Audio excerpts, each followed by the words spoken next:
Hola, bienvenidas nuevamente a un nuevo episodio del podcast La Pijamada de las Tranis, donde hablamos de esas cosas que nos importan a nosotras. Soy Ariel Cordero, ari.psicóloga en Instagram, y el día de hoy tenemos una invitada muy especial. Esta invitada el día de hoy nos va a traer temas muy interesantes y para eso voy a dejarla a ella, a Elisa, para que se presente.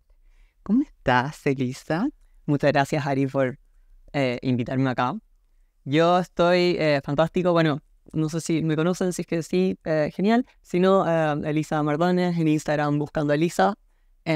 Trans, por eso estoy acá, ¿verdad? Sí. Tengo 35 años. Tengo suerte que me voy a dar más pendeja, pero sí, tengo 35. Y nada, yo en verdad estoy súper contento de estar acá. Como que quería conocer hace rato a la Ari y encuentro que qué mejor lugar que ahora arriba de la cama con pijama. Por ahora, con pijama. Sí. Esta entrevista es bastante especial para mí porque yo te conocí a través de Instagram. Llegué a ti a través de Instagram porque la Elisa hizo un trabajo de documentación bien importante en sus redes sociales, así que de todas maneras tienen que buscarla en Instagram, donde ella documentó su proceso de transición. El día de hoy no vamos a hablar necesariamente como de esto, el tránsito en sí, como hormonas, cirugía.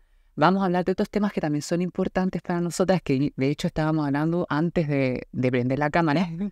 Sí, que tienen que ver un poco como lo que significa, por ejemplo, ser trans.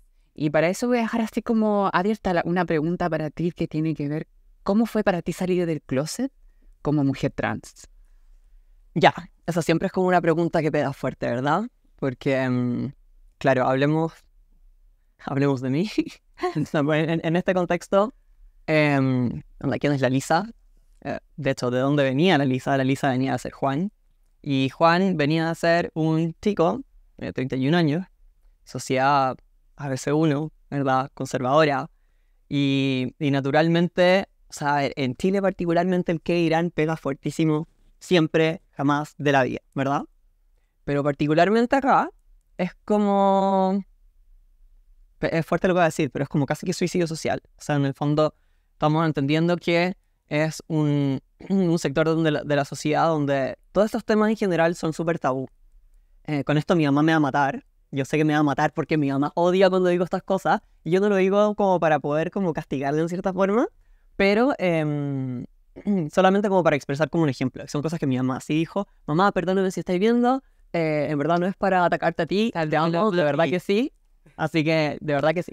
Pero estábamos conversando una vez. Estábamos todos almorzando, ¿verdad? Con mi familia. Y se empezó a hablar que había una persona, ¿verdad? Que era el hermano de tantito, tanto, que terminó saliendo del closet como trans y todo el tema. Y mi mamá ahí dice así como, ay no, qué atroz, que en esa familia. O sea, porque una cosa es que, o sea, si mi hijo me sale gay, yo no tengo ningún problema. Pero si sale trans, me muero. Entonces, ¿qué hizo mi mamá en ese minuto? Básicamente tiró el escupo más grande de su vida al cielo y le terminó cayendo un año después encima. Así que, claro, en todo este como contexto como súper, ¿cómo se dice? Conservador, naturalmente yo estaba como súper asustada como de todo lo que iba a pasar, ¿verdad? O sea, entendamos que yo estaba trabajando. ¿En qué estabas trabajando en esa época? Yo soy psicóloga, siempre digo que soy psicóloga, vendría al sistema, porque estaba trabajando como psicóloga organizacional en temas de recursos humanos, cosa que sigo haciendo hasta el día de hoy. Y en ese entonces, ¿qué quería decir? Ya, claro, sí. Entonces tenía como todo este contexto laboral que también estaba cagada de susto. Bueno, yo hace poco había terminado una relación súper larga, una relación súper importante, llevaba como 2 años en ese entonces soltero, ¿verdad? Y yo decía como que tenía todo un tema dando vuelta. Aquí en el fondo podríamos hablar horas de este tema, la idea es que no lo hagamos tanto, me imagino, pero claro, porque en el fondo yo como que tenía un montón de estas dudas, primero que todo como respecto a quién era yo.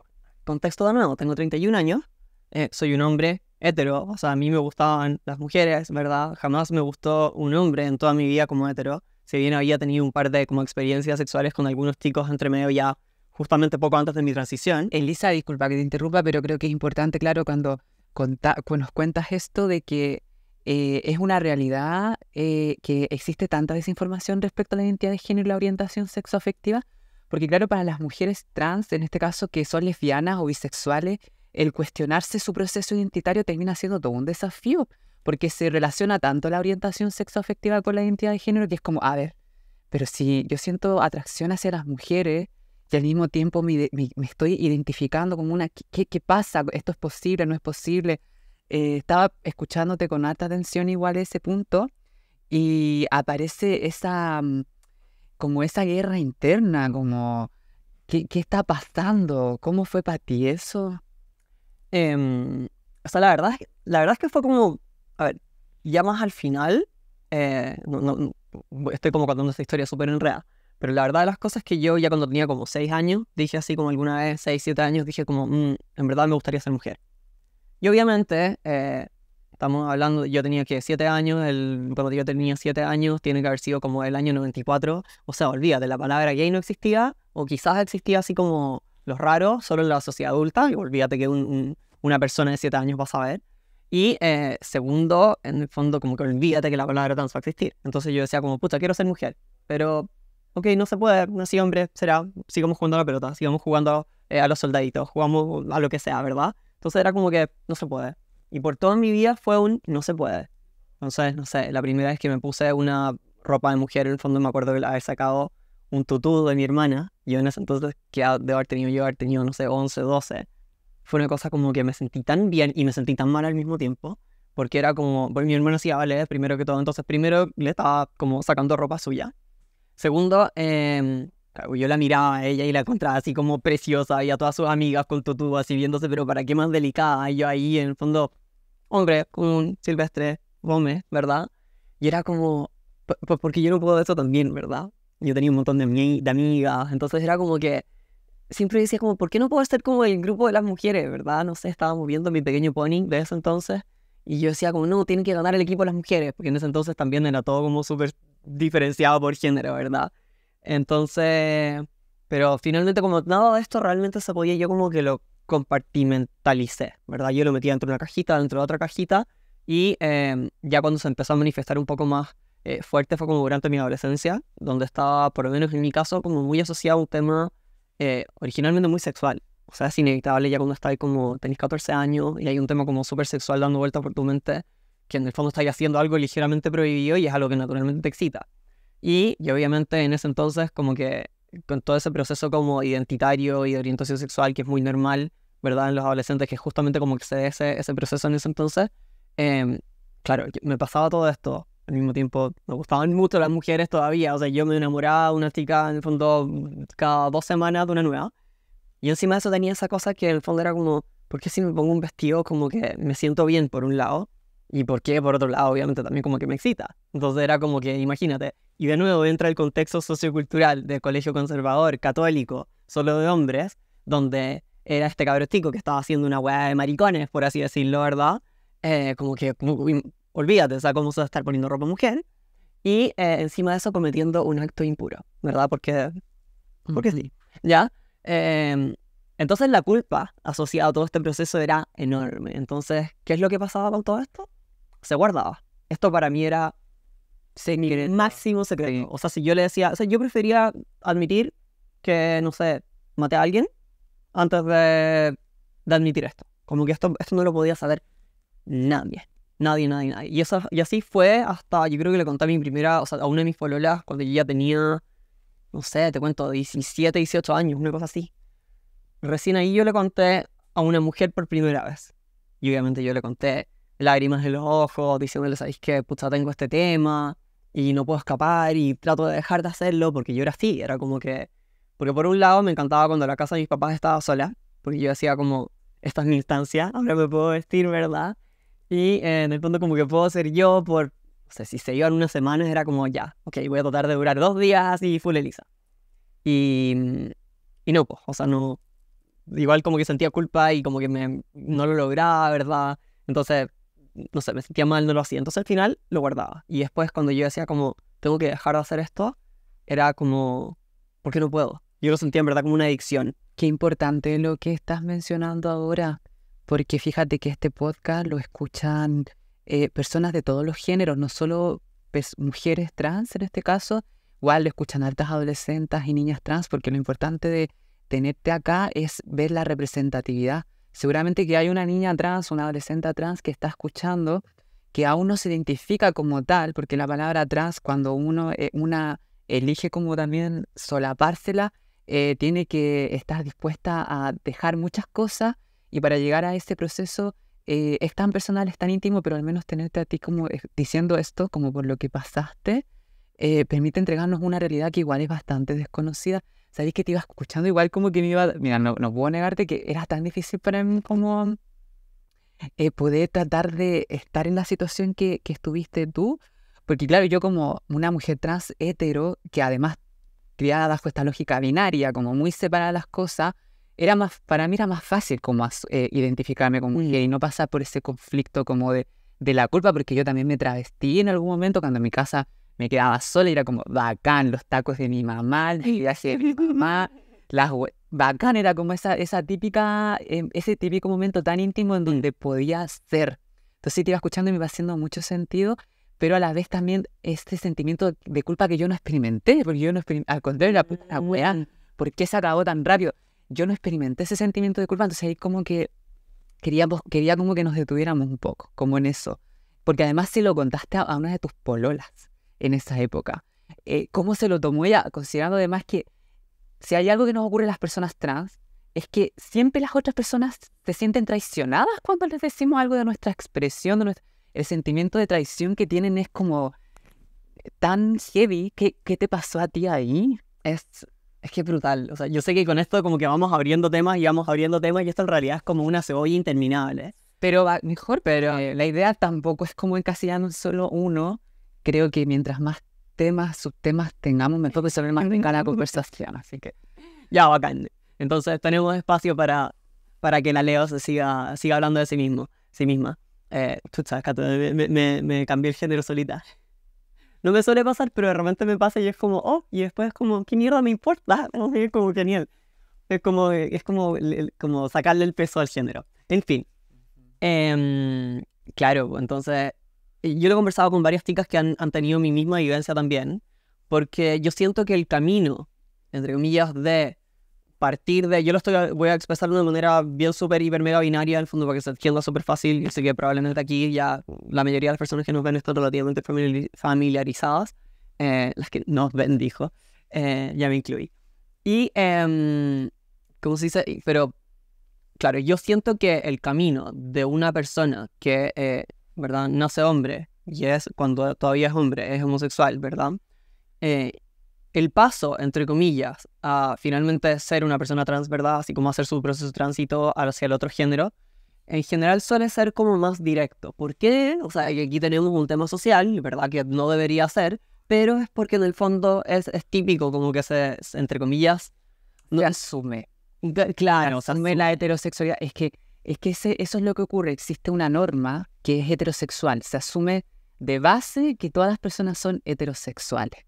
Esa es la norma. O sea, tú ves una mujer, no vas... mira, puede ser lesbiana, puede ser pansexual, puede ser... No, mujer heterosexual. Ves a un hombre, lo mismo, se asume. Heterosexual. Es como ese asumir. Sí, en general es como eso, como volver siempre como, entre comillas, a lo aparentemente establecido. Entonces, en ese contexto yo siempre digo como que, claro, entre comillas, no quiero que esto sea como que estoy... por así decirlo, como menospreciando la vivencia, pero quiero decir que el camino de ser un hombre gay a finalmente transitar, ¿verdad?, hacia una mujer, suele por lo menos tener una parte que no hace tanto ruido, que ya está, entre comillas, solucionada, que es el tema de la orientación sexual. Entonces solo tienes que, entre comillas, lidiar con la parte de la identidad de género, ¿verdad? Y en mi caso, yo decía como, no entiendo, porque claro, en el fondo, quienes, entre comillas, tienen permitido esto de expresarse más femeninamente, son las personas gay. Son en el fondo los hombres homosexuales. Y yo decía como, pero a mí me gustan las mujeres y en verdad me considero un weón súper masculino, porque lo era. Difícil de creer, pero lo era. En verdad que sí. Yo de repente muestro fotos antiguas mías y yo como, weón, ¿me estáis weando? Donde ese weón camuflado así, disfrazado militar y todo el tema, porque nunca lo fui, pero todavía es un tema que me gusta mucho. Dice como, me estáis agarrando para el weón con barba. Oye, pero si todo es tan performativo, eso también es travestirse. Sí. Eso también es travestirse. es todo tan performativo cuando nos damos cuenta que en realidad el género, la expresión, es una wea tan moldeable y no tan rígida, de verdad que los estereotipos serían los estereotipos de género de verdad que serían a la chucha. Como que... No, sí, totalmente. Y sabéis que esa parte performativa es algo que yo tuve una psicóloga que en ese minuto yo abandoné esa terapia porque trató de irse por ahí, así como ya, pero te estás contando que por un lado te vistas de mujer y por otro lado te vistas de militar. Y era como, sí, pero no quiero hablar del tema. Y finalmente pasé 3 meses de terapia y finalmente abandoné esa terapia porque ya sabéis que no quiero hablar de esta weá. Yo vine por otro tema y no quiero hablar de eso. Imagínate, a ese nivel de resistencia tenía todo esto como súper como en una cajita así brutal. Y claro, entonces yo no entendía eso. Voy a ir rápido al tema que me comentaste, esto como el sentimiento como de traición. Pero claro, yo no entendía por qué si me gustan las mujeres, por qué si soy entre comillas un hombre masculino, ¿verdad? Estereotípica, binariamente masculino. Era como, ¿por qué mierda me pasa que me gusta vestir de mujer, ¿verdad? Y me gusta y me siento bien. Y es algo que siempre he querido. No entendía. O sea, entré a estudiar psicología después y no encontraba respuesta. O sea, ¿cómo te explico? Y me metí a la biblioteca y era como, a ver, ¿qué dice Freud? No, trastorno, transexualismo, que no sé qué. Tú te movías al DSM-4, incluso antes del TR. Y era como, trastorno de la sexualidad aquí, de allá. Y era como, pero ninguna de estas cosas me aplica. ¿Qué mierda me pasa? Como, ¿qué es esto? Entonces yo en verdad tenía una cosa como de que sentía que como no tenía respuestas por ningún lado, yo dije como esto fue una adicción o en algún minuto tuve algún tipo de trauma que no tengo idea cómo carajo explicar, ¿verdad? Entonces, finalmente como que cada vez que yo se lo contaba a alguien, a una polola, después a otra polola, era como escándalo. Era como, Ari, te tengo que contar algo. Y lágrimas en los ojos. Y es como, yo tengo un tema. Onda, me gusta vestirme de mujer y no puedo dejar de hacerlo. Y obviamente tampoco era como que le fuera a decir como, oye, sabes que me siento mujer, porque en ese minuto tampoco, mi cabeza decía como, no puede ser, olvídalo, no puede ser, te gusta vestirte de mujer y hasta ahí nomás llegamos. Y así fue, en el fondo, por mucho tiempo y hasta el final, como poco antes de mi transición. Entonces, como claro, al principio como que se sienten como súper como, no quiero culpar las reacciones de la gente, pero es como que hay un shock, sobre todo cuando tú lo planteas como algo, porque es distinto si yo te digo como, Ari, ¿sabes lo que me pasa? Es que me encanta vestirme de mujer y en verdad lo gozo. Y como que tú sonríes, ¿verdad? Y es como, uy, qué bacán. Pero cuando tú lo contáis como, ¿sabes que tengo este problema? Es como, es cuático. Porque la otra persona tampoco sabe qué tú te hacer. Se imagina, le estáis poniendo un problemón. Que ni la propia persona que está viviendo este tema tiene como las palabras para poder desarrollarlo, identificarlo, ¿verdad? Como ponerlo de una manera súper concreta para poder entender toda esta vivencia. Y se lo pasáis a una persona que no tiene idea de nada. La rompí, o sea, le tiráis básicamente un camión encima, como que hacéis con eso, ¿verdad? Entonces, no sé, creo que me fui por las ramas de nuevo. Yo creo que te fuiste por las ramas, pero porque estamos entrando en temas que de alguna forma conmueven. O sea, estos temas que tú estás conversando ahora, a mí me están conmoviendo. ¿Por qué? Porque yo no suelo hablar de mis consultantes en cámara ni nada y por lo mismo voy a proteger su identidad, pero solamente como para caso de ejemplo. He estado manteniendo conversaciones con 2 personas que se identifican como hombres cis, que además están casados, que tienen hijos, y el motivo de la consulta es, como me lo presentaron, crossdressers. El tema que así se conoce como en términos de tabú lo que le ocurre a estas personas que me están consultando. Y en sí no es el tema, sino que es la angustia que se le genera a estas personas, porque no es poder vivir su expresión o su identidad como más les gusta, y aparte el temor de poder ser rechazadas, porque ya tienen una familia, porque ya tienen tienen hijos, y aparece el tema de su identidad como la amenaza a todo eso que han construido y tienen que elegir finalmente. Y cualquier elección que sea, o sea, es súper drástica porque por una parte tienen que o elegirse a sí mismos o elegir la especulación de lo que vaya a ocurrir, porque, o sea, el matrimonio, la familia se puede ir al carajo. Estaba pensando un poco en eso y ahí estaba harto empatizando contigo porque debió haber sido muy difícil para ti porque cuando tú lo planteabas, además lo planteabas con culpa. Como, tengo un problema, tengo un tengo un tema, o sea, ni siquiera, no es como, oye, mira, te quiero contar algo que tiene que ver con, no, tengo un tema, y mi expectativa es, imagino yo, saber qué opinas tú, como te genera shock, te genera problema, qué quiere esta relación continua, porque claro, es eso que tiene que ver tan tuyo, se ancla igual a tu identidad, y eso queda invisible en tu identidad, por ejemplo, como pareja, cuando estás en una relación, que a pesar de que, claro, tú estás en una relación sexoafectiva, pero tiene que ver con tu identidad. Y la identidad se mueve con nosotros a todas partes, no es como que yo la dejo en la casa, la dejo en el trabajo. Entonces, debió haber sido muy difícil. O sea, sí. Porque, a ver, al principio, obviamente, con las primeras pololas a las que yo les conté, estábamos en un contexto mucho más adolescente, mucho más como que no es tan terrible, o primer año de universidad, segundo. Hasta que no es como, no hay muchas consecuencias en todo lo que está pasando. Pero, ya cuando estaba, por ejemplo, porque yo, a la última polola que se lo conté, yo al fondo tenía, ¿cuánto en ese entonces? Tenía como 26 o 25. Y yo le conté cuando llevábamos 2 meses. Y de nuevo, se lo planteé así como, ¿sabes qué? Tengo este tema y no lo puedo abandonar. Y ahí filo. Me llevó, por ejemplo, o sea, me motivó a que fuera a terapia. Porque yo estaba yendo a terapia, pero finalmente dije ya como, ya, quiero ver este tema. Se lo logré contar a mi psicóloga, que me dio mucho susto, ¿verdad? Porque en el fondo para mí era como un tema, como ya, ok, voy a tener que tratar este tema en terapia. Y después dijimos como ya, veamos qué se puede hacer.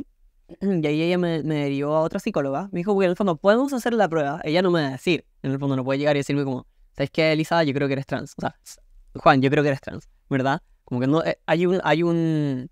Sobre todo cuando en el fondo la inquietud está recién puesta sobre la mesa. Es como súper peligroso, creo yo. Contexto, esto tiene que haber sido antes del 2018, porque hoy en día, por ejemplo, es tan poco ético que una psicóloga, psiquiatra diga, eres trans, porque hoy en día eso tiene que ver con una autoidentificación tan personal que quizás lo que podríamos hacer es explorar tu género, pero no es como yo como psicóloga, te digo, no, mira, tú eres no binaria, tú eres trans, tú eres gay. Esas cosas ya, por ejemplo, esas cosas son poco éticas. No, claro. De esto para allá iba, o sea, no, creo que quizás me entendiste mal, pero... No, pero es que te quería poner el contexto. Sí, po. Esto fue, el contexto tiene que haber sido como entre los 2000... Esto tiene que haber sido, claro, 2016, ¿no? Ya, pues, sí. 2000. Entonces, claro, hay una cosa súper heavy que una persona llegue y te diga, no, sabes que yo creo que eres gay, o sabes que yo creo que eres trans. Imagínate el peso que trae eso, como que te pongan entre comillas, porque hay temas que son como diagnósticos súper claros, ¿verdad? Y hay que en el fondo ayudan y que te como que alivianan la mente, pero llegar e instalar la idea así como claro, que eres una persona trans es como heavy. Por el fondo te puedes equivocar también, ¿verdad? Entonces, nada, pues lo que me dijo era como, mira, podemos explorar por aquí, quizás te sirve ir a este tipo de terapia, que a veces se ha usado en temas de trauma. Yo creo que ella lo tenía como súper claro y así como diciendo como, vas a hablar del tema, vas a llegar hasta el fondo y de alguna manera u otra vas a entender como algo de lo que te está pasando. Entonces, bueno, a lo mismo el tipo de terapia, que en este caso se llama EMDR, que no me acuerdo cómo era la sigla, qué significaba esa sigla en inglés, pero a fin de cuentas salí de esa terapia sintiéndome menos culpable. O sea, al fondo, ¿qué es lo que yo saqué luego de esas 6 sesiones? Era como, ¿sabes qué? Lo que tú tienes no es algo malo, no tienes por qué sentir culpa, estaba todo bien, y punto. Eso fue todo lo que sacamos. Le sacamos la angustia. Como que se despatologizó, como se naturalizó también, como se aceptó, se validó. Sí. Puede ser. Sí. Se aceptó y se validó, como no hay que problematizarlo. Claro, como que ya no era un trastorno, ya era como ya no tenía que salir a buscarlo como en los libros, así como de textos de psicología, ¿verdad? No tenía que salir a buscar la teoría. No es lo mismo. ¿Sabes qué? No está mal, no les estás haciendo daño a nadie, no es un trastorno. Pues en el fondo tú sigues con tu vida sexual funcional, entonces como que no sientas culpa. Porque en el fondo yo tenía una angustia enorme. Entonces con eso ya yo obviamente se lo llevé esto a mi polola y finalmente como que yo estuve, siempre digo esto, así como que estuve limpia, como por 6 meses, así como sin vestirme. Porque en el fondo, claro, le sacáis la angustia, le sacáis entre comillas esta como pulsión, ¿verdad? Esta tensión asociada a este tema. Y claro, dije como ya no pasa nada. Pero después de esto volvió, obviamente. Y bueno, pasó el tiempo, yo llegué a un acuerdo con esta polola en la cual como que quedamos en que era como, ¿sabes qué? Ok, yo no quiero saber en el fondo lo que tú hagas, y no me lo digas, porque en el fondo para mí es algo que me genera ruido, ¿verdad? Algo con lo que yo no sé qué hacer, pero eres libre de hacerlo. Bueno, pasó el tiempo y finalmente nos íbamos a casar. Y obviamente este tema seguía dando vuelta. Bueno, dicho eso, claro, como que yo le conté este tema, Te iba a casar, me iba a casar. te ibas a casar, wow. Y yo me iba a casar. Sí. Y en el fondo, en ese entonces, Juan estaba súper seguro. Yo siempre hablo de Juan en tercera persona, como que se me hace súper fácil hablar de mi yo del pasado como poniéndolo en una tercera persona, no porque no sienta, no sienta que tengo una conexión con mi yo actual y mi yo del pasado, sino porque es fácil, tanto para mí como para los demás, hablar de, oye, ¿tú cuando... A Juan cómo lo vivía? Entonces como que no se sientan tan culpables como decir como, oye, ¿y tú cuando chico? En vez de decirme, ¿y tú cuando chica? Porque la gente igual colapsa de repente. Entonces se le hace súper sencillo a la gente, hablar de Juan en tercera persona y para mí también. A ver, pero ¿a qué tipo de gente? Porque claro, gente es muy general. Estaba pensando yo, todos los tránsitos son muy personales. En realidad, hablarlo en primera, tercera, cuarta, todos son muy válidos. Pero cuando hablas como de gente, estaba pensando ya aquí, estamos involucrando otros elementos. Estamos involucrando como lo social. Cuando dices gente, ¿qué gente? ¿A qué gente te refieres? Bueno, no estamos a... Gente con qué característica, ya, pero es solo para detenernos ahí porque te iba a casar. Eso es lo que amo. Sí, no, pero en el fondo de todo. En el fondo, cuando tú me hablas de como qué tipo de gente, en realidad es como de todo, porque yo en el fondo soy súper visible y como que casi que ando con la bandera trans, así que no ando con la bandera trans, tengo colgada fuera de mi departamento, pero en el fondo yo soy yo y cuando la gente me pregunta es como, no, sí, yo no siempre fui mujer, punto. Entonces, bueno, sí, podemos tocar el tema después de nuevo. Es que yo tengo un déficit atencional así brutal. Tú me decís, onda pájaro, y nos podemos poner a hablar de No, en esta cama hay 2 personas neurodivergentes, así que no estamos no, pero igual, mira, lo que pasa es que para mí igual es importante ir echando a andar nuevas narrativas. Por ejemplo, en este podcast de visibilizar, cuando las personas trans nacemos, nos asignan un género. Y es importante para mí como contextualizar eso, que se nos asigna un género, porque las personas trans no nacemos en cuerpos equivocados. Claro, en el pasado yo sí me socialicé con otro género, pero no porque yo en mi caso, no porque yo fuera hombre, sino que porque me socializaron con otro género, se me asignó otro género. Y cuando me detengo a clarificar, pudiera ser, o mencionar esto, mi intención es echar a andar esas nuevas historias que son más alternativas, porque también nos van quitando la sensación de que en algún momento sí fuimos de otro género, que pudiera ser también, o sea, ¿por qué no? Pero también como echar a andar este otro y decir, mira, no, yo no nací en un cuerpo equivocado, entonces no es como que yo antes era hombre, como que me socialicé como uno que es diferente. Claro. Y por eso igual como que me detengo un poco en estas pausas que también nos hacen distraernos un poco del tema, porque te iba ya a casar y yo quería saber también qué tipo de gente era la que... Ya, pero eso tiene que ver con nuestro déficit de atención, pero estamos volviendo, y te iba ya a casar. Y me iba a casar. Y me iba a casar. ¿Qué quería decir con todo eso? Bueno, finalmente no me casé, ya, porque varios temas de la relación. Pero siempre fue un tema como que estuvo como súper subyacente a la relación y yo naturalmente tenía como harta culpa. De hecho, uno de los motivos por los cuales finalmente como que, bueno, terminamos en una instancia y después terminamos finalmente con todo esto porque era un tema que iba a seguir estando como presente y particularmente a ella como que era un tema que ella jamás iba a aceptar. Y yo no la voy a juzgar. Yo no encuentro que no es algo como, en el fondo, como que haya que forzar a la otra persona si la verdad la otra persona simplemente no está cómoda con eso. Pucha, claro, a mí me tocó ese como, donde la decisión era como muy de todo o nada. Si ella hubiese sido una persona como que me aceptaba, quizás hoy por hoy estaríamos felizmente casadas, ambas, ¿verdad? Quizás con hijos, ¿verdad? No sé. Pero en el fondo no fue mi caso. Yo conozco varias parejas que solían ser una pareja heterosexual y ahora son una pareja de mujeres lesbianas. Porque justamente pasó que yo aquí no voy a decir como que había más amor, que no, yo jamás voy a poner en duda el amor que mi ex tenía por mí, ¿verdad? Oye, pero qué empática de tu parte validar el sentimiento de ella. Estás como claro, validar un poco su decisión en realidad. Que eso a mi parecer te hace una persona bastante sabia. No debió... yo voy a ser bien honesta, yo me habría sentido traicionada. Como quizás yo lo habría hecho de esa forma, pero tu posición es desde una sabiduría igual, o sea, te estoy escuchando y hay harta sabiduría en lo que estás diciendo. O sea, no sé si es sabiduría, pero es que la verdad es que es un tema que a mí mismo me costó tanto aceptar, que imagínate una persona que en el fondo que no tiene esto, como que no lo ha vivido, y en el fondo tampoco tiene... Si yo tengo poca información y ella tiene menos información, entonces ¿cómo le voy a juzgar? O sea, si es que yo ya tengo todo... o sea, yo venía arrastrando 28 años de historia, 27 años de historia cuando ya terminé con ella. Entonces como que ella en los 5 años, casi 6 años que estuvo conmigo, en el fondo no haya logrado como aceptarlo, o sea, en ningún momento se me va a ocurrir juzgarla por eso.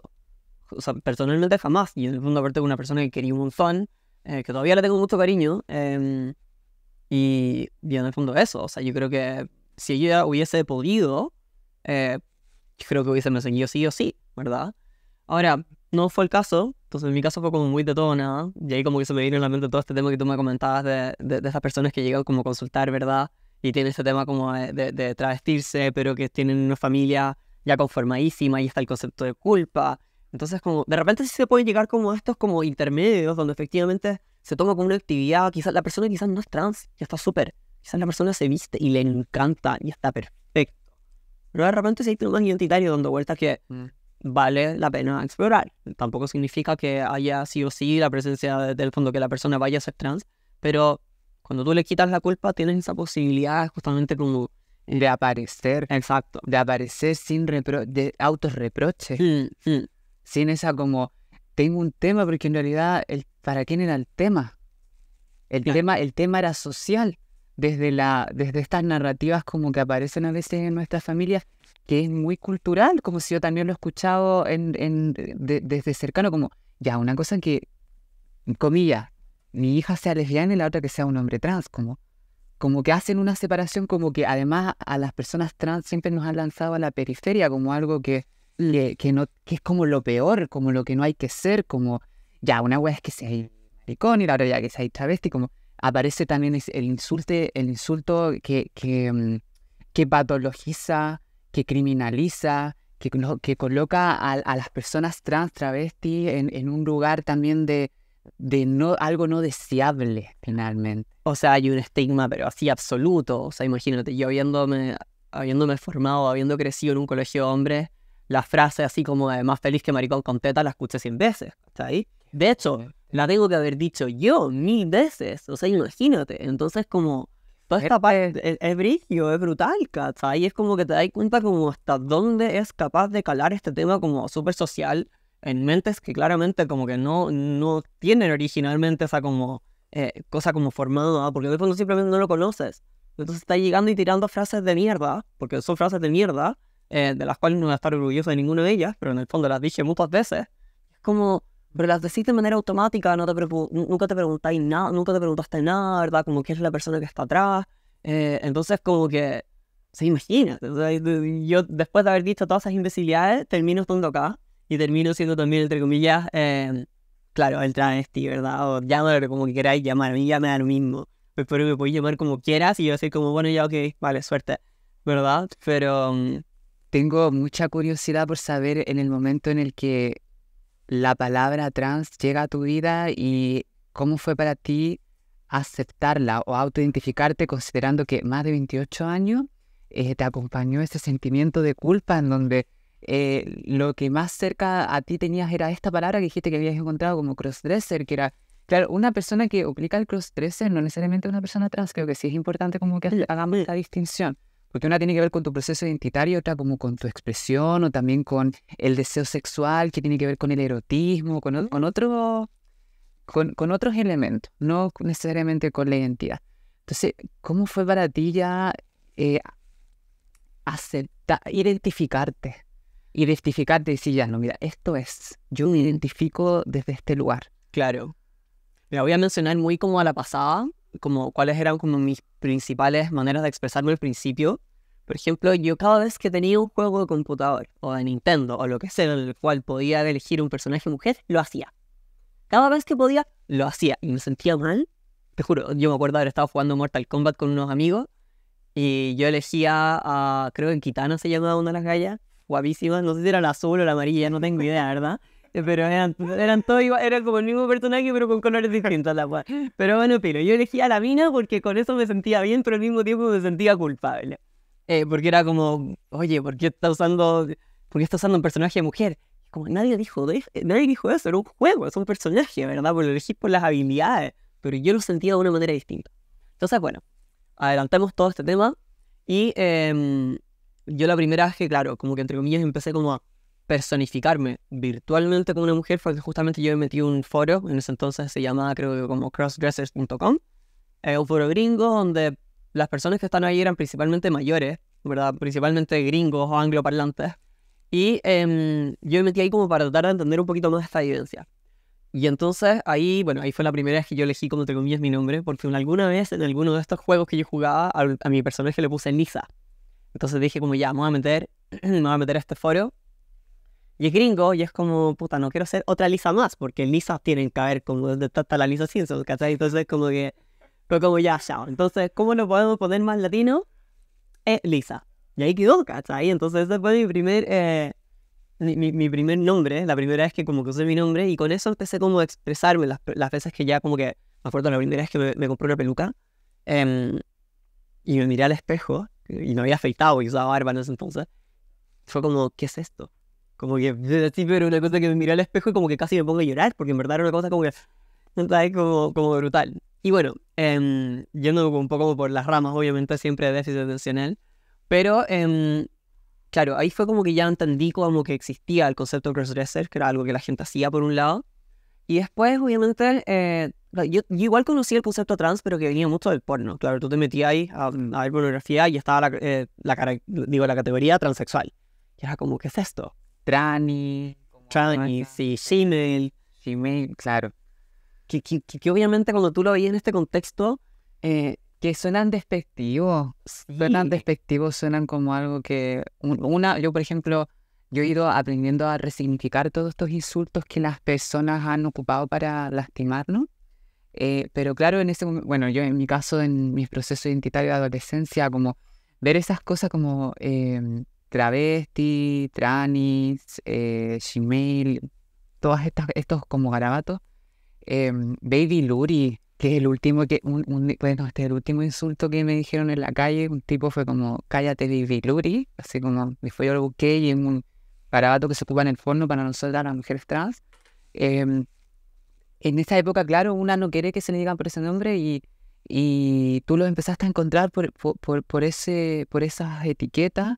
Yo no sé qué significó para ti, pues, porque claro, tú ahora decís, no, a mí me da lo mismo, no sé qué, que me digan como me quieran, pero para llegar a esa instancia, no sé si fue siempre así o antes hubo otra posición. No, claro, por ningún motivo. O sea, para mí la palabra travesti, se me acuerdo de esta canción, ni siquiera me acuerdo de quién era. Una cumbia. Ya era otra. Una cumbia. Que era como, ¿qué chutas es esto? ¿Cachai? Aparte que cada vez que lo escuchaba era como mierda, como que están hablando a alguien como yo. Sí, es como que yo por lo menos también me pasa cuando es como antes, como que ese sentimiento de vergüenza por ser una quien es, como que también me ocurrió, como que en realidad yo en las redes sociales me muestro segura y todo, pero para llegar a este nivel de decir, oye, mira, soy travesti, soy trans, como me quieras decir, para llegar a ese nivel hay que pasar por hartas cosas antes. 1000%. Y no, claro, o sea, yo, aparte, contextualicemos esto en las veces que aparecía ese porno, veces que yo culposamente quizás también lo vi, estamos hablando de porno de otra época también, ¿cachai? Ahora tú te metís al porno y es una weá donde la mujer es empoderada, donde, no sé, como que estéticamente es mucho más bonito. Sí, hay un poquito de todo, ¿verdad? Ahí podríamos tener toda una conversación. Pero en el fondo, el porno de hoy, siento que siempre van a haber categorías más, en el fondo, más, como se dice, como denigrantes, da lo mismo. Eso da para otro tema de conversación. Pero yo siento que en ese entonces era como así como, puta, es que me choca incluso decirlo, ¿cachai? Pero era como, casi que tratemos mal este pedazo de carne que es raro, ¿cachai? Para mí eso era como el contexto del porno transexual, ¿verdad? Era como esta weá rara, así como, y es como chucha. Entonces, obviamente me sentía culpable. Era como, yo no sé, tampoco soy eso, como que tampoco me representa, no sé. Y conforme pasó el tiempo, no me preguntes por dónde, fue que empecé como a entender un poco más el concepto como de la palabra transgénero, por así decirlo. Pero empezó como a estar más común. y se hablaba de las personas trans aquí y allá, y como que empezó a dar vuelta, dar vuelta, dar vuelta.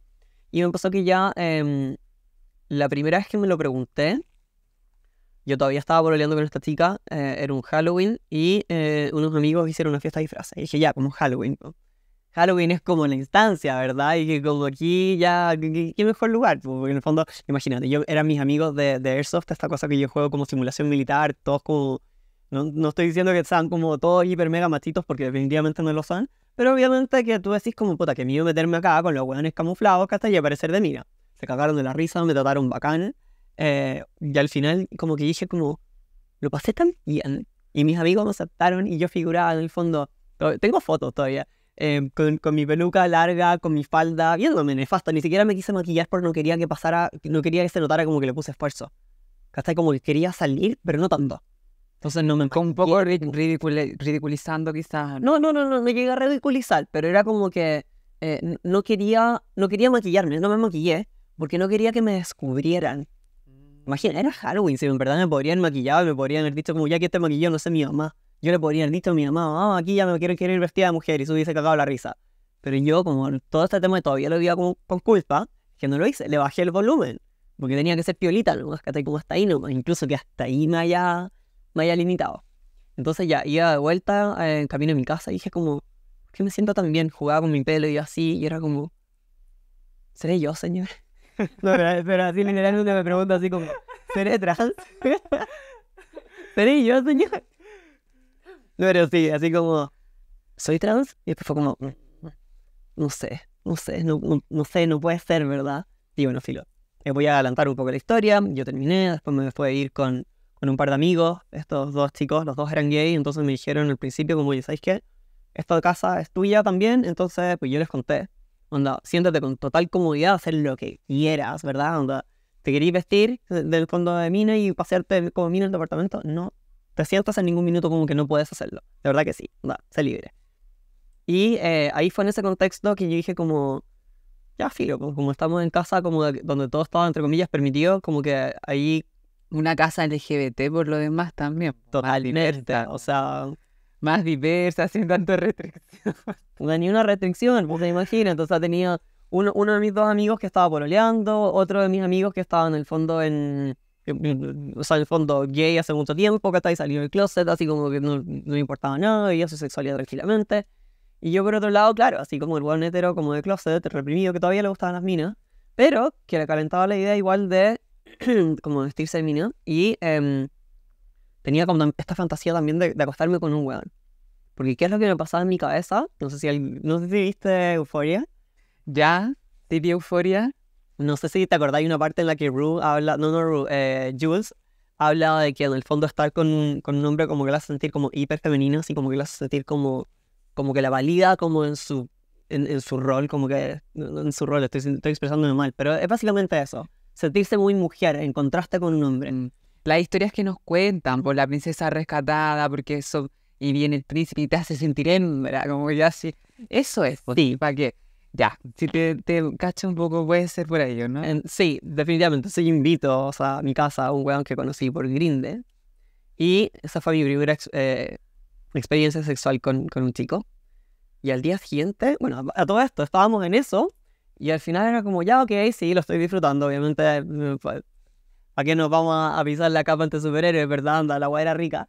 Pero en un minuto fue como, puta, no, como que esto no es lo mío. Y como que le digo así, como que se me apaga este switch, y le digo, así como en voz de hombre, así como, ¿sabes qué, perro? No, para casa nomás, como que ya llegamos, hasta ahí nomás llegamos y estuvo todo muy bonito y todo, pero ya, ¿sabes qué? Ya me aburrí. Me sentí bacán conmigo mismo al principio, ¿verdad? Todo el tema. Al día siguiente sentía como igual culpa. Era raro porque en el fondo como que rompí mi heterosexualidad, entre comillas, ¿verdad? Pero, claro, esa vez fue como, fue muy rico sentirme como muy invalidada, ¿verdad? Como, fue una cosa como muy de contraste. Yo no digo obviamente que una mujer tenga que ser validada en la cama, pero es como yo me sentí en ese minuto. De ahí yo creo que hay muchas personas que están como muy en contra y que dicen es que como... podríamos entrar a discutir de dónde viene esa idea, porque yo creo que igual es social, mira, lo he conversado con mujeres trans, mujeres cis, hetero, mujeres trans, mujeres cis, hetero, porque tenemos la narrativa desde que somos niñas de incluso que vamos a ser rescatadas por un príncipe. Mira, en esa pequeña historia nos están diciendo cómo vamos a ser validadas por un hombre. Lo cual no está mal si una no podía no quererse validada por un hombre. Tampoco hay que problematizarlo todo, pero quizás sí entender de dónde viene esa necesidad nos puede permitir como poder entender un poco cuáles son los límites que nos podríamos poner en cuanto a la hora de contactarnos con un hombre. Hace un tiempo atrás yo estuve haciendo con una de mis hermanas trans, la Gaby, unos posts en Instagram que era como sugerencias amorosas para hombres heterosis que se relacionan con mujeres trans, por ejemplo, o sugerencias amorosas para mujeres trans que se vinculan sexoafectivamente con hombres heteros. Porque no existen esas historias para nosotras. Claro, tenemos la idea de las mujeres cis en las teleseries que se vinculan con un hombre, qué sé yo, pero para nosotras igual es distinto, sobre todo todo el estigma que recae en nosotras solo por ser mujeres trans. Algo está pasando. Se nos metió la Alexa, así que la vamos a hacer callar. Alexa, cállate. Ya. Y eso, eso. Bueno, me distraje, no sé. Sí, no, pero sí, totalmente. Encontré súper potentes esos posts porque también, claro, yo estoy muy metido también en comunidades trans, principalmente angloparlantes. Yo vivo en internet mucho. Y claro, pues ahí la gente angloparlante habla de los chasers, ¿verdad? Este concepto que es como, viene como de perseguir. Esos hombres que en el fondo se sienten atraídos específicamente ¡Los mostaceros! Los mostaceros. ¡Los mostaceros! Sí. No, el concepto en inglés ahí es chaser. La Elisa siempre yankee, siempre snob para sus weas, chaser. Entonces sí, tal cual. Y claro, en el fondo yo al principio los veía a todos los weones como unos cerdos, ¿verdad? Porque son los weones que querían a la mina con pene. Y era como, weón, deja de sexualizarme, ¿cachai? Porque era como, sobre todo cuando ya estaba como partiendo mi transición y ya finalmente estaba como consolidándome un poco, no estaba consolidada para nada. Pero ya como partiendo este proceso como ya de ir logrando esta mayor seguridad. Y obviamente al principio es como, chucha, salgan de acá. Pero bien, al mismo tiempo era como, por favor, ven y hazme mujer, ¿cachai? Pero yo creo que aquí, mira, opera la culpa para ambas partes. Porque finalmente yo también en algún momento problematicé a los mostaceros como esto, ¡ay, hueones cochinos! ¿Por qué mujeres que buscan a mujeres porque tienen un pene? Pero así como hay hombres que les gustan solo las rubias, y hay hombres que les gustan solo las morenas, o hay mujeres que les gustan solo, no sé, los hombres altos y no los más chicos, ¿por qué yo estaba sexualizando también el gusto de este hombre que le gusta a una mujer con pene? ¿Por qué a un hombre no le podría gustar solo una mujer con pene sin la necesidad de sexualizar? Claro, creo que se cruza un poco también por las mismas lógicas, porque no tenemos representaciones. Las que tenemos son las del porno. Exacto. Las que tenemos son las del porno. Yo, por ejemplo, en el último tiempo han aparecido series como Pose, La Veneno, no sé si tú las has visto. Otras películas en donde, entre comillas, muestran una relación entre un hombre heterosis y una mujer trans y se naturaliza un poco lo que significa la relación. Pero hasta antes de eso, las ideas las historias que, al menos yo, las primeras que conocí, sí fueron las del porno. Sí, claro. Sí fueron las del porno. Entonces, yo creo que se cruza un poco la problemática, tanto como para, en este caso, para nosotras, las que estamos un poco como cerdos fogueados. Sí. Y por otra parte, para ellas también es como decir, puta, pues a mí me gustan las trans, como... que Y más allá de, por ejemplo, el tema como solamente corporal, y aquí hay un tema social potentísimo si nos metemos a analizarlo, yo creo que es como que da con podcast completo. Pero... porque efectivamente yo hablando con varios de estos chicos, me dicen así como, ¿sabes que me relaciono mucho mejor con una mina trans? Y es como, ¿por qué? No sé, como que siento que tengo tema. Y aquí hay un tema acuático. En el fondo, ¿por qué? Porque en el fondo, me voy a poner a mí como ejemplo. Es como que yo cuando crecí, yo particularmente nunca me pude expresar muy femeninamente porque había un concepto de culpa. Pero a mí, por ejemplo, se me permitió, y yo nunca jugué a la pelota, pero se me permitió hacer cosas de hombre. Hay el tema de las armas. La socialización. Exacto. Está el tema, por ejemplo, que me podían gustar cosas de hombre. Entonces ahora, ¿verdad? Que ahora soy una mujer trans y socialmente en el fondo soy una mujer y ahora me expreso súper femeninamente y me muevo en este contexto súper femenino al que lo amo, ¿verdad? Que en el fondo que es como que donde me siento cómoda. Y encima de eso tengo toda esta historia para atrás. Entonces los hueones hablan conmigo y se pueden hablar de putas de autos, de aviones. Entonces al final es como que, chucha, claro que como eres la mina perfecta. Y tú te lo preguntas, esa es la parte acuática. Porque imagínate si a las mujeres sí se les permitiera desde un comienzo ¿verdad? Explorar todo este tema, que obviamente pega claramente cuando estamos hablando como de todas las carreras profesionales y por qué hoy por hoy tenemos tan pocas mujeres en las carreras STEM, ¿verdad? Como todo lo que tiene que ver con ciencia, tecnología, ingeniería y matemática, ¿verdad? Entonces, básicamente pega de la misma manera. Es como, en el fondo, entre comillas, si a las mujeres sí se les permitiera todo eso también, que por suerte cada vez se está haciendo más, pero aún así todavía es como la buena que juega fútbol es la marimacho, entonces imagínate, po. Entonces, como que los gallos como que tendrían mucho más temas. Entonces, Qué importante sería, por ejemplo, que en unos años más pudiéramos seguir deconstruyendo estos estereotipos tan estúpidos.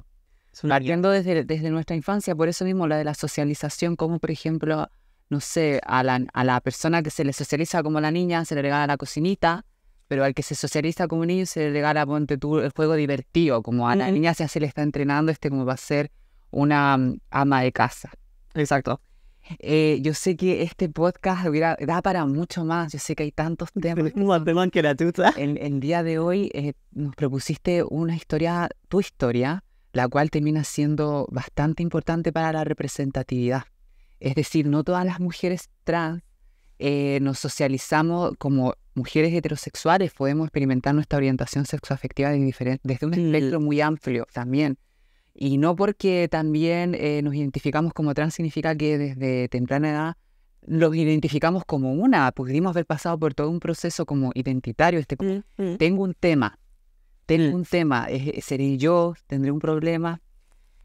Solo para ir cerrando ya, ¿hay alguna pregunta que tú hubieras esperado que yo te hiciera y que quizás sientes que es importante que te la haga también para que quede como el registro? Uy, Que puede ser de ayuda, qué sé yo, o no de ayuda, solo por hacértela. está complicado porque, claro, hay hartos temas que se me ocurren. No sé, yo creo que en mi caso yo creo que, y es un tema que hemos conversado harto, está el tema de la culpa. No sé si más que una pregunta, pero sí, yo creo que es súper importante que tratemos de sacarle la culpa a esto. O sea, imagínate, yo no ni siquiera alcancé a terminar de contar mi historia, pero en el fondo, poco antes lo voy a contar solamente muy rápidamente, de 30 segundos. Yo antes de partir mi transición le conté a todos mis amigos, le conté a mi familia, y más que nada, no decirles como soy trans, les dije, necesito hacerme ahora las preguntas que no me quiero hacer cuando sienta que está demasiado tarde. Entonces, con eso es que yo me di un tiempo para poder experimentar, donde no era una persona trans todavía, era en ese entonces Juan, que se estaba vistiendo mujer, que estaba tratando de conocer. ¿Y por qué lo relaciono con el concepto de culpa? Porque justamente le saqué ese peso, le saqué esa carga negativa, que claramente es lo que me estuvo frenando por el resto de mi vida. Entonces, digo, o sea, por todo lo que tenía en mi vida antes, ¿verdad?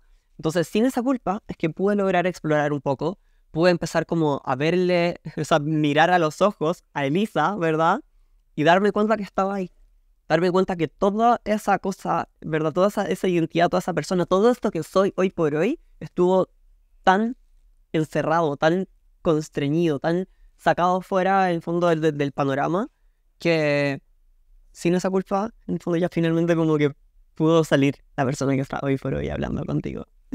No sé. Entonces, más que una pregunta, como que uno comió el micrófono. No, pero fue una reafirmación. Es importante que nos reafirmemos a nosotras mismas y nos validemos a nosotras mismas.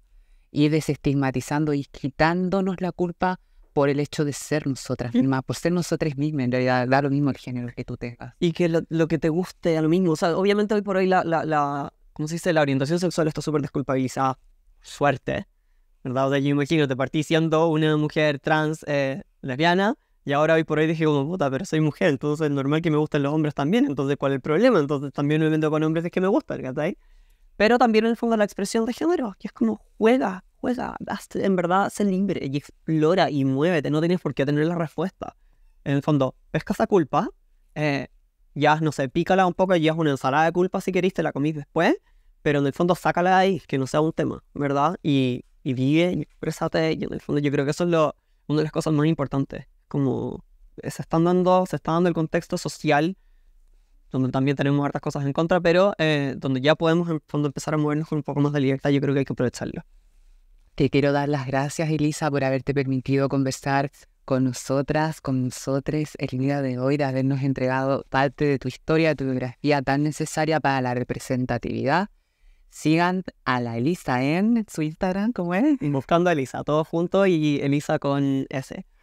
Bueno, vamos a dejar el Instagram etiquetado en la descripción. Recordar que nuestro patrocinio, bandicornio.cl, muchas gracias por las pijamas. También a DreamWorks Studio, gracias a la productora, todo esto es posible. Y también recordar que este capítulo va a ser transmitido por Spotify, por YouTube y por este channel. No olvides compartir la pijama de las tranis con sus mostaceros locales, con su familia.